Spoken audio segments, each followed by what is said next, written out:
imagine more stories that soar, business, life, and so much more. Laughs, lessons, and local delight. It's the podcast that feels just right. It's the Imagine More podcast.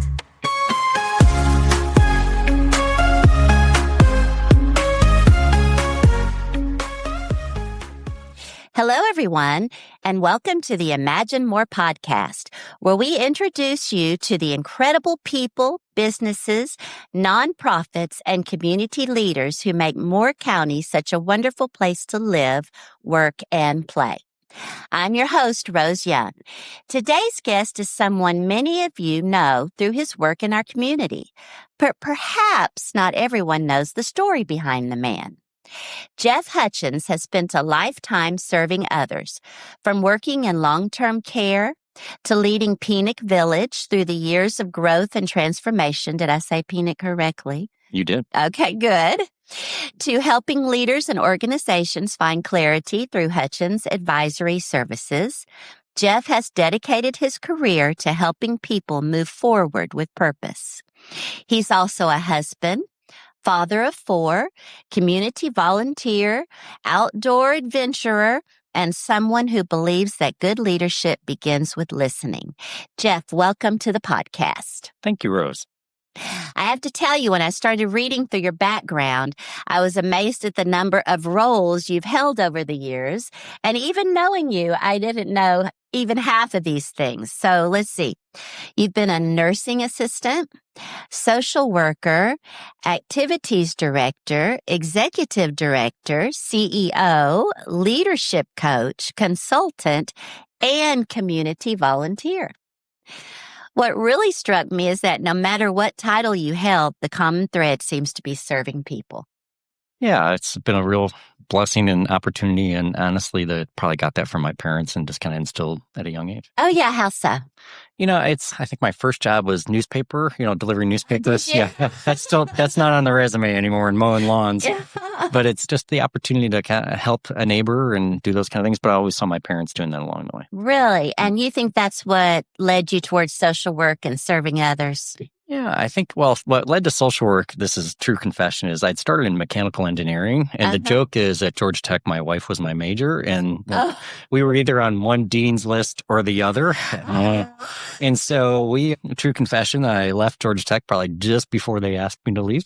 And because I was just paying attention to Severine. And so when I was going to take a year off, and my parents were like, I had a brother who had taken a year off and never went back. And they were like, you got to take something. And so at NC State, I took an accounting course and a social work course. And I thought I could probably knock out that social work degree pretty quickly and get this done in school. So that was how I kind of got through that. And that's how I kind of started on that. So that sounds similar to what happened with me. But Jeff, do you think it was synchronicities that made it happen? Oh, you mean like the Police, that album? That's right.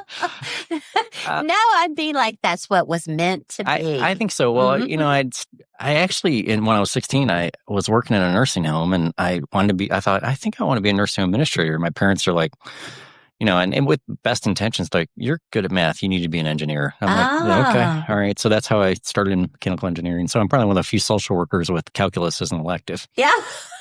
Yeah. So calculus. Oh, that's scary. Yeah. Integrals, differentials, area under a curve. Yeah. So you worked your way through many different positions before becoming your CEO that you were. What did those early jobs teach you that still influence how you lead today?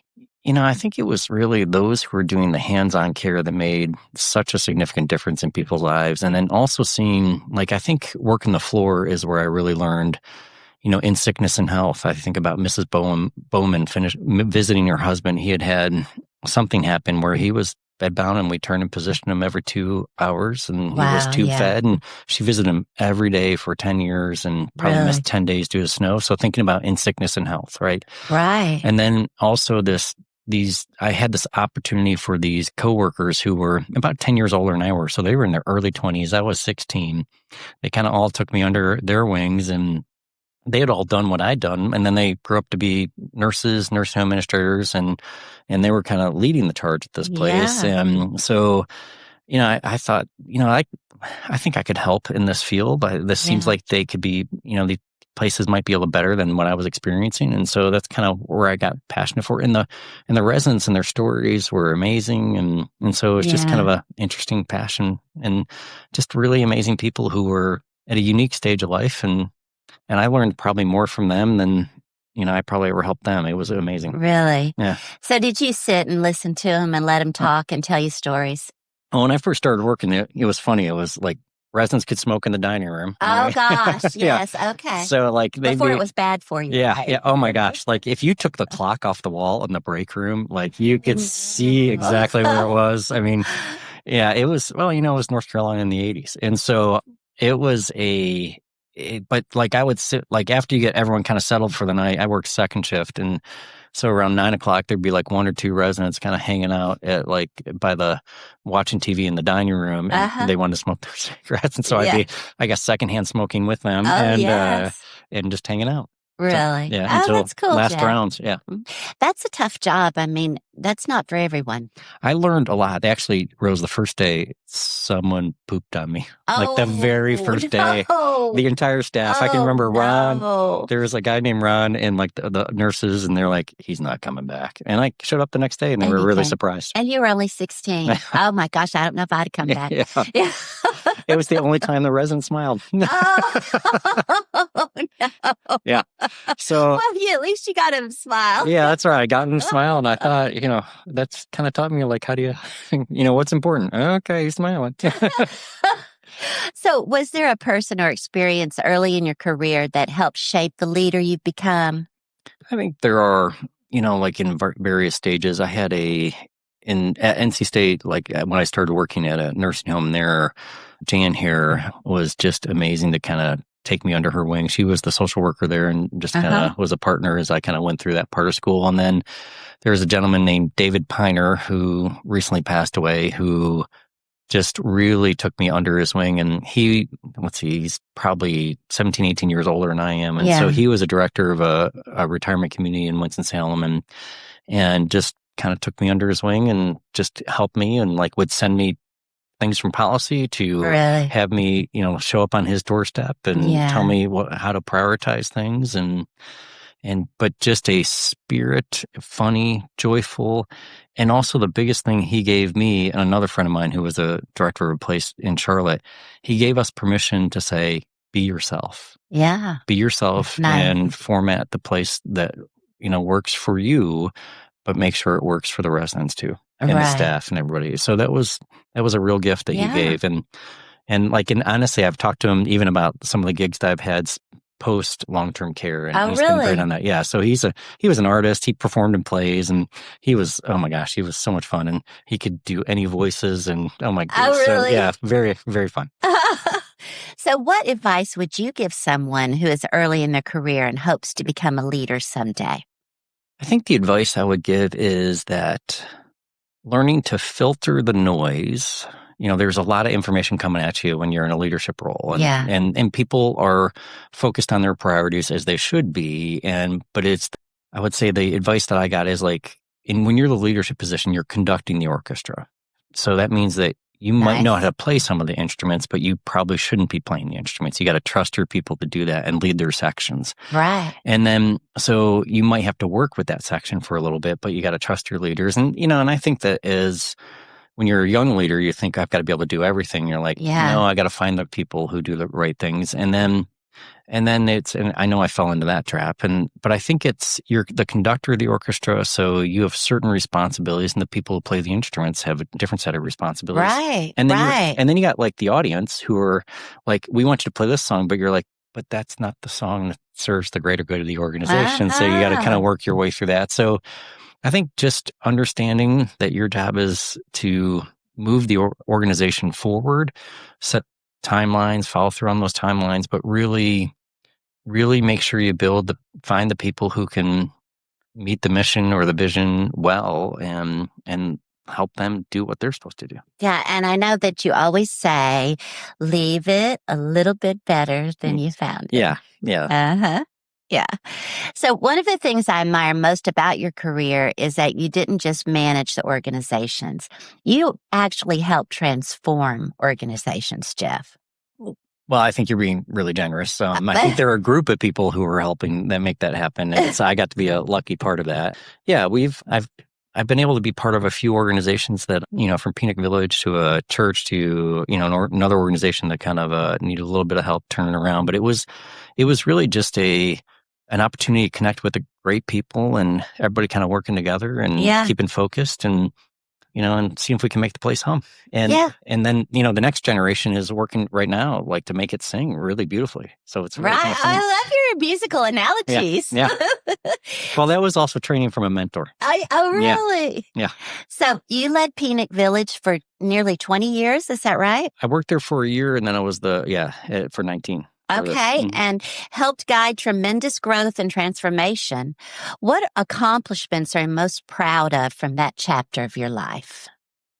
I think it's my favorite part was really seeing, the residents enjoying a quality of life and, and making great decisions for their own life, quality of life versus quantity of life. And, like there's a difference in that. And so seeing residents feeling really comfortable who are making like, hey, what serves the quality of life, and their families all making those decisions together. Right. And then I think probably just seeing the amazing coworkers who were just doing all sorts of wonderful things to uplift and serve the residents. It was my favorite part to see these amazing individuals in all sorts of different positions, just honoring and valuing people. Yeah. And I think just to kind of keep it that simple is that I think the residents and all my coworkers really worked to honor and value each other and anyone who walked through those doors. And that's huge. And that is, I think that is a precious gift to be able to see and experience and be part of. And so that was a really delightful journey.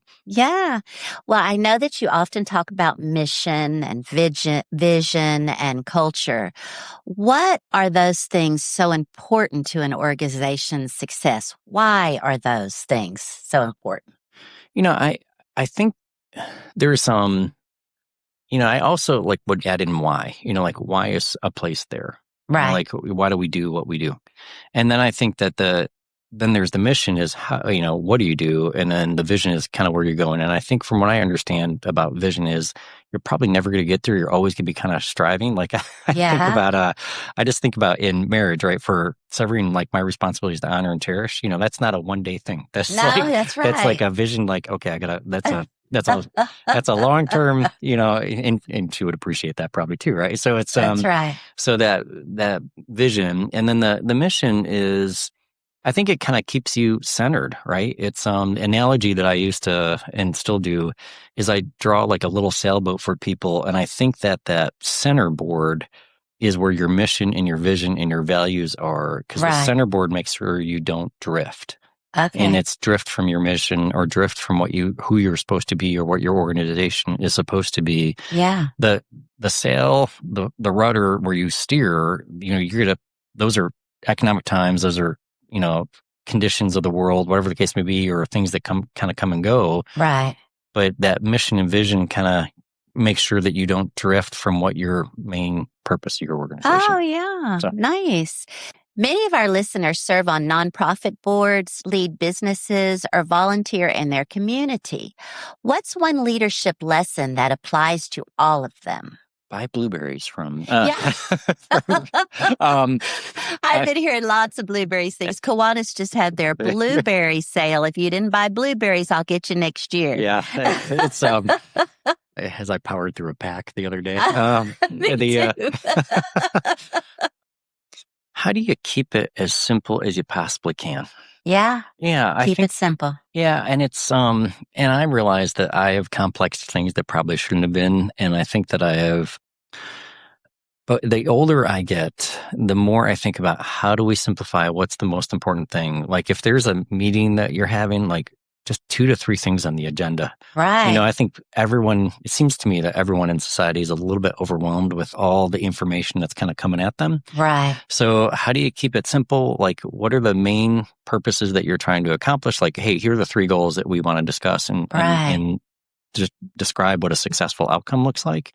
And then also, I think understanding, the what are you trying to accomplish is very different than how you're going to accomplish. And then identifying who's responsible for the what and who's responsible to implement the how. Yeah. And so I think those are, volunteers. And it's not that things don't kind of drift, across those two together. But I kind of picture it as a Venn diagram that the what and the how, there's an overlap, but there's probably some pretty clear spaces on either in those circles that are individuals. So I think trying to keep it as simple as possible. And and one of the examples is that, and I use this probably way too often now, but it's like you and I know both very experienced people. If you were told and I were told we need to get to Seattle. Right. No map, you're going to drive, no map, no phone you get to use. You and I could probably both get there, but we probably go two very different ways. Probably. So I'd ask a lot of questions. Yeah. And stop and ask directions, would you? I would. But I probably wouldn't remember once I finished getting. I'm like, I heard the first two, I'll be like, oh, I'll get there. And then someone's like, did you ask? I didn't write all of it down, but I kind of think where we're. So, but it's, I'd have to ask multiple times. But I think the thing though is you'd have a very different way, but you'd get us to Seattle and I have a different way. You might go southwest and I might go up to North Dakota and cut across that way. So I think those are respecting those individualities can get us to the same destination. But I think that is kind of one of the things that, again, the older I get, the more I think there's really significant value of clarifying this is where we're going. And then I'm like, go. What direction you want to go? Yeah, I like your idea of keeping it simple because many times I'll go to board meetings and there'll be so many things on the agenda and I'm overwhelmed right when I sit down about how in the world are we going to get through all this? You know? Yep. Yeah. And then also respecting people for knowing what they know what to do and letting them do it. Absolutely. And that's, a nonprofit, and I think a lot of folks volunteer in nonprofits and their churches and all those kind of things. Right. And it's just, the simple thing is, what are we trying to accomplish? And honestly, this is a conversation that I learned this at the Brief Lab is what's the minimum definition of success? Okay. And I love that because I think the Brief Lab? Brief Lab is an organization that serves our special forces community and Fortune 500 companies on clear, concise, lead communication. Nice. Yeah, it's pretty cool. Oh, we should all take that. Yeah. So when people look to a leader during difficult times, how do you create clarity when everything around you feels so uncertain?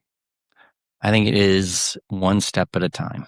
And also clarify that there is ambiguity is going to be clear here. I think about we live in a community, for those who are maybe listening outside of Moore County, that there was a power outage due to shooting up some transform stations back in December 2022. Right. And I remember being in a meeting where I kind of went through here are the steps that we're going to take. And someone said, okay, are you done? I'm like, yep. And they asked 10 questions. Oh, wow. And they were like, go. And I was like, okay, you're going to have to repeat the first question because I can't remember all 10. And I had a great faith that they had written the questions down. And as I listened, I realized that, it's there's a lot of uncertainty. And so really what we're doing is we're looking for the next one right step. Okay. And then, it's kind of like when you're lost driving is back before cell phones and, you'd be like, well, we're going to go right here. If that's wrong, we're going to turn around or to come back out that road and we're going to go a different way. Exactly. And I think it's just simplifying, saying, no, we are only responsible for the one next right step. And then we'll see what that looks like. And I have another leader who told me this that I really love is our job is to make the best effort and let go of the outcome. Oh. So if you think about here's what the next one right step is, see what that outcome is, make the next one right step. Oh, yeah, I like that. And if the outcome shows that wasn't the right step, recalibrate and take the next one right step. And it's okay if it's not the right step. Yeah, it's right. I'll tell you, I haven't met anyone perfect, and I'll tell you, I sink faster in water than most. Yeah. So it's, I think there is just reminding ourselves, research and development, and that's the other thing I think about nonprofits is that, and churches and all organizations really is, we got to realize that research and development, when you're moving an organization forward, is that there are going to be some mistakes along the way, and learn from them, and just, if they're not the right thing, just fix them. And remember, Yeah. yeah, Yeah. I like that. So what do you think the biggest mistake organizations make when it comes to leadership? Oh, I don't know if I could speak for most organizations, is that I think I could just refer to myself as probably the best way to say that, is that I think everyone is so busy right now, and I know I've been really busy, is finding that quiet time just to think. Right. Like slowing the world down in the midst of the chaos, like taking that 20 minutes, or if someone's like, I need a decision right now, understanding, was it the Eisenhower grid, where it's the urgent, important, not urgent. There's a grid out there, but it's like where you and I are spending some quality time together. There's if there's a fire, if there's a safety issue, if there is a security issue, those are the three things that, stop the car. Right. But everything else is probably like, can you give me 24 hours? Can I think about that? Yeah. I want to come up with a really good solution. And just taking time to really, if you can, just really think about understanding where you have to make a critical and urgent decision. Yeah. Like if in healthcare, if it was a life-saving thing or but of course. I think, but a lot of organizations you can take some time to think about it. Take some time to think it through. You don't have to make a decision right this second. Yeah. But I think my impression of society is right now is like, can you give me an answer right now? I'm like, the bigger, the better, and the faster you can do it. Yeah, you get a text, you're like, I got to reply to this text. Like, right. Do I have to reply to that text right now? Yeah. There it is. Yeah. Look at your phone. Oh, I got to answer all these emails. Oh, wait. So it's, yeah. And I think just to understand, like, well, like, can I, or even asking the person who shows up, like, can you give me a day to think about that? Right. Yeah. Right. So, I had a little experience with that yesterday, Jeff. I decided that I was not even going to look at my phone the whole day. So I left it plugged in upstairs, right? And I didn't look at it the whole day. Wonderful. I know. I was really proud of myself. And this morning when I got up, I had like 37 texts. One of them from my friend, "Are you still alive? Do I need to call the police? Should I send the fire people out Wellness there?" Check. Well, and it's funny. You and I had this exchange yesterday. I'm like, I didn't check my email yesterday, right? Yeah, right. So it's I think that's great. Those technology Sabbaths, right, where you can just. I find that sitting like in a quiet space outside is where I can do the most. Is productive. that what you're? Oh, okay. So now, after spending nearly 20 years if you count the year that you first got there, with one organization, a lot of people would call that a career. And then maybe retire and travel or whatever. But no, you decided to start a whole new chapter, sir. So what inspired you to start Hutchins Advisory Services? So when Sabrina and I were closing in on 50, we thought, what else is out there? Like I'd worked in long-term care for almost 34 years. And so we thought, well, what would that look like? What could it look like? And, should we conversation, and worked our way through that. And we took the leap of faith, and, all the amazing people who walked alongside me, I thought, could I share their information with other organizations and small nonprofits that maybe could help them along the way? And I'd had a really great executive coach who, his name was Chuck Chambers, who was, God rest his soul, he was just amazing. And so I reached out to him and said, after I took several months just to have quiet time, just kind of tried to disappear a little bit. And I said, I think I might be interested in this. And he said, yeah, I think you should be interested in this. And so he kind of worked on helping me get, qualified and set up and that kind of stuff. And and that was great. And so, so it started with I think my first client, well, I called two people, one that I knew, and said, would you be interested in like 6 months of coaching that I could, practice on? You could tell me if I'm good at this or if I suck at it. Yeah. Well, that's a good idea. Yeah. And then I cold called somebody who I'd been on a Zoom meeting out. He was out in Arizona. He was a regenerative research scientist. Oh, goodness. And I'll admit, since I was paying attention to Sabrina, I failed biology, right? Because I was like, and I'm not a big biology person. Calculus came easy, but biology. No.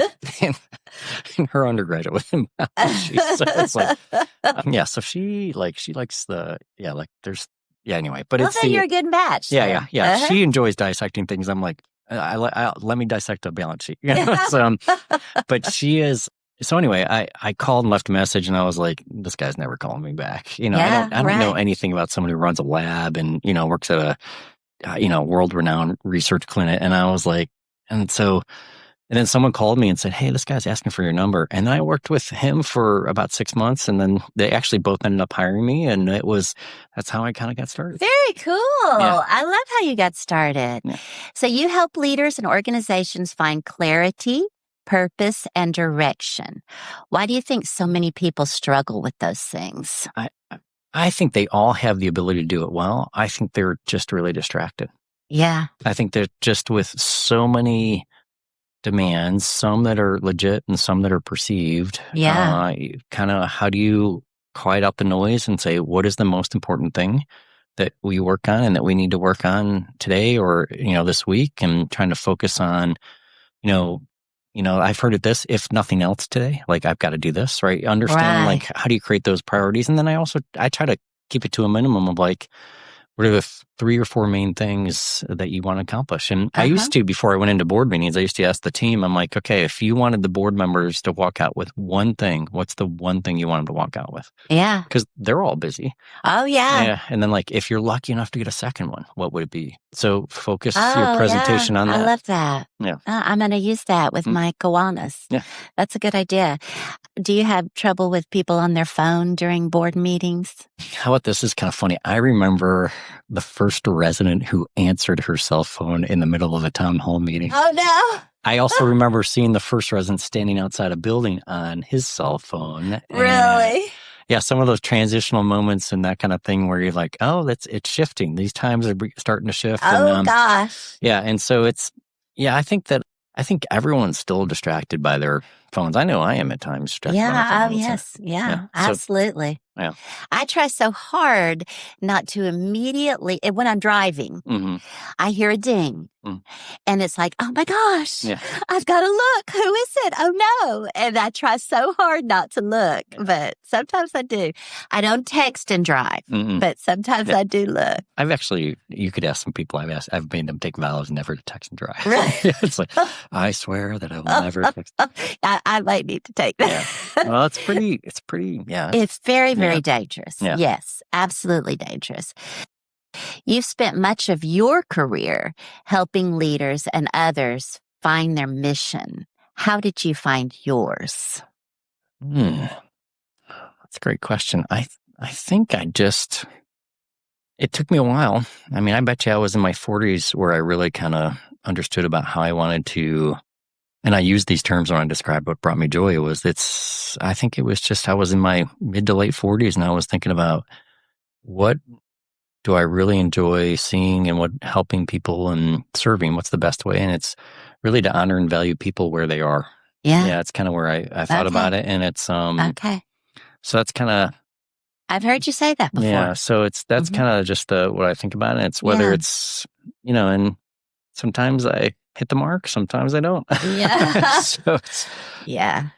Yeah. I bet it can be frustrating. Well, it's, I think it's not that it's frustrating. It's just that sometimes, it's, like I make mistakes just like everybody else. And so I think that it's hopefully you get the right alignment, understanding, and kind of work your way through that. But I think it's really trying to understand where somebody really is. And it's a lot of listening and asking just open questions. Really what coaching is just asking people to think about their thinking. Okay. Like, well, why are you thinking that? Right. If, and then, and not asking a yes, no question. Okay. Yes, no questions are just easy outs. Right. That's right. So open-ended, get them talking, and they really figure it out. You just lead them to figure out. Is that right? Well, what I've found and what, part of the training is that pretty much everyone has the answers. It's just helping them kind of clear the path so they can find them. Yeah. Because, you're the expert in your own life. You're the expert in the field that you're working in. You're the expert. Yeah. So the question is, how do you get yourself quiet and, undistracted to find those answers that you probably already have? Yeah. Okay. That's fun.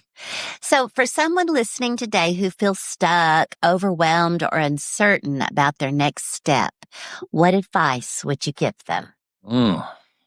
I think the question I would probably ask folks to think about is, All right. This is a question I do like to ask is if Okay. and it's people look at me like I'm crazy when I ask him like, well, if you did know the answer, what would it be? Yeah.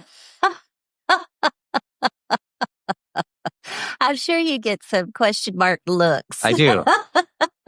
But what's interesting is that gets someone to think about, well, if I did know the answer, do I know the answer? And then they Yeah. start thinking through and like, and then why would that be the answer? Right. So I think that I would go back to like, hey, what's the next one right step? Right. And then the brief lab, that, minimum definition of success. And, Okay. what's the right next one step? What's the one step you can do? That's right. Yeah.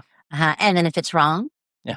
Then, this is, I had a conversation with my kid on this one, and actually it kind of came out of the Weymouth parking lot is where we were. Oh, yeah. I think everybody was there, and I rode home with her, and she did a K-turn, like to get out of the parking lot, or a 3-point turn. She goes, I'm really great at this. And I'm really great at these 3-point turns. I'm like, well, good for you. And then we were talking about work and what she was trying to do. She goes, but what if I picked the wrong career? And I said, you do the same thing you did in the car. You just a 3-point turn and turn the car around.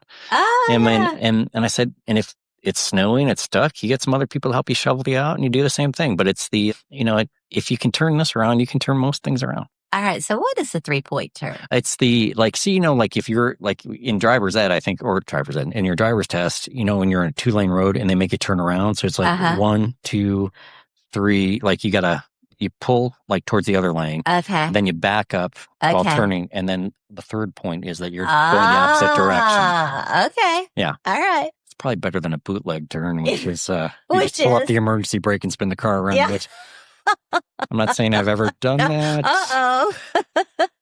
Easier than manual transmission in the snow. It. Yeah. So you mentioned Weymouth being in the parking lot. Yeah. I know that you are helping Weymouth with their mission and their vision and serving as interim director. Tell us a little bit about that, about Weymouth.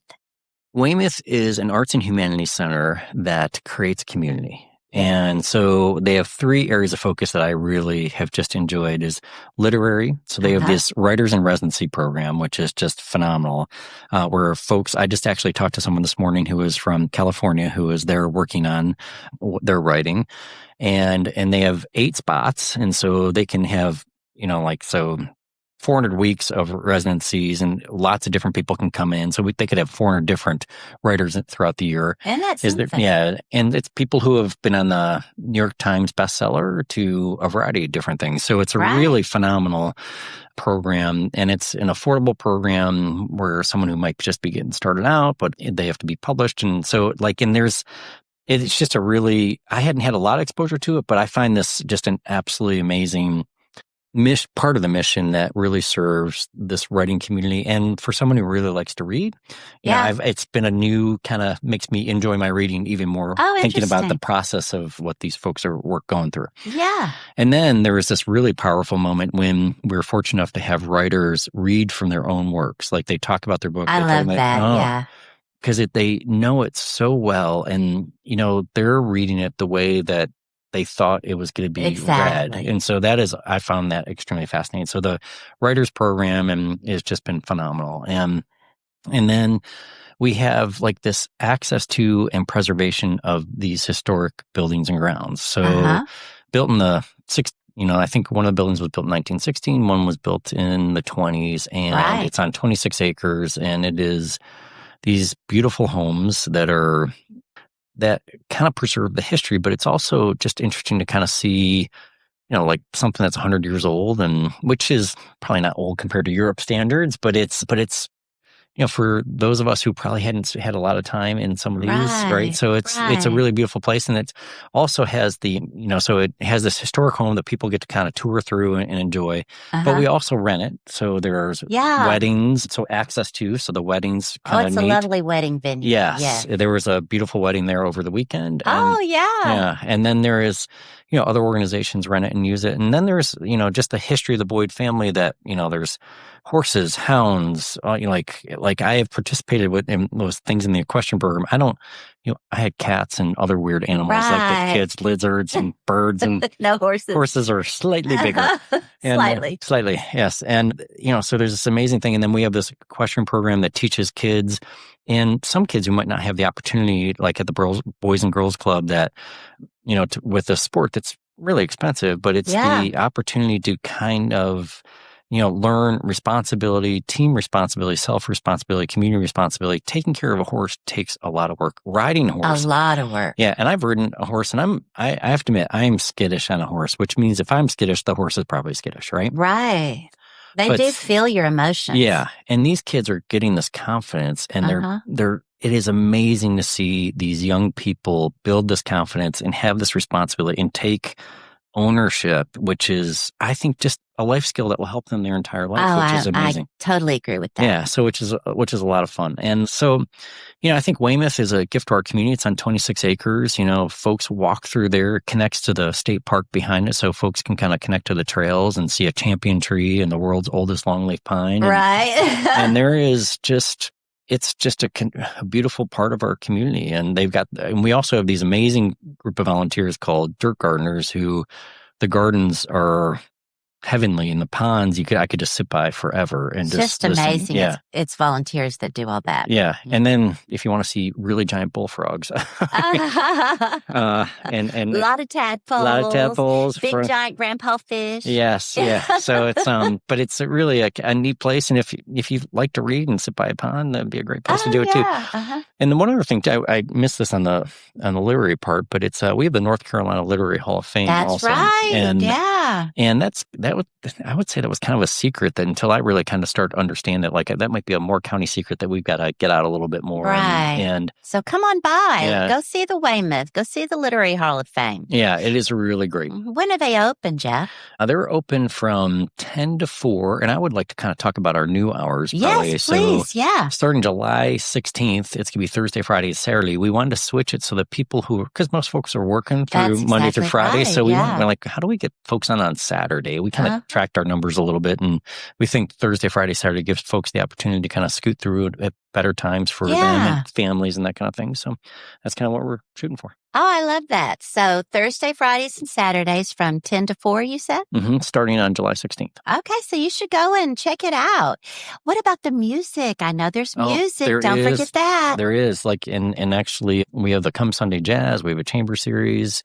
And so we have these amazing artists that come in and just, I would say, knock your socks off, to be honest with you. Definitely. I remember, and we also do a peachgrass. It's a bluegrass concert. That's that will be coming on up. July 25th. And it was interesting. Last year, I was working and volunteering there or at that one event, and one band started, and it was one of those ones where you just kind of stopped and you turned your head because they were so good. Oh, it was one of those moments for if Yes. anyone's had that moment where you catch a song, you catch a band, and you realize these are game changers. This is someone that you're going to hear about for years to come. And they're coming back. That's Appalachian Smoke. They're coming back this year on July 25th. Peachgrass. Yeah. Oh, and is that a free event, or do I just show up? It is a event that you can buy tickets at the door, but also we encourage people to buy tickets online, and I would say they're really affordable. Very inexpensive. Yeah. So what would be online? How do they go and find those? WeymouthCenter.org. WeymouthCenter.org. Okay. So, yep. All right. Well, let's talk about the people who matter most to you, Jeff, because I know that leadership is important, but having known you, I know that family is the most important. Yeah. Well, that person I majored in college. She's still around. She's still around. Yeah. So you've been married since 1994. Is that right? That's correct. Raised 4 children. Or they raised us. Or they raised you. Or still raising us. Served your community, built a career. What have those experiences taught you about living a meaningful life? I think that we're not guaranteed anything, that's for sure. And so I think it's building that community, building those friendships, and those friendships and the relationships with your own family take work, and it's work worth doing. It's true. It's the most important work. And so, I think that trying to create those opportunities and moments that, and going to see people and taking the time to actually go and see people. Right. Yeah. Yeah. Well, you are one that is very big on building relationships. So you start with your family. Yeah, I do. And Mm-hmm. it's so and I've got to figure out more. So it's that experience that I don't know if anyone's ever done this experience where there's this person, it's the jar with the rocks. Oh, yeah. So where they put in those big rocks first and they're Right. full and they're like, is it full? And they're like, no. And then they put in pebbles like, is it full? And people are like, yeah, it's full. And they're like, no. No. And they put in sand and then they put in water but really, if you don't put in those big rocks first, it won't happen. And we get distracted. Honestly, I had this conversation with my sister yesterday.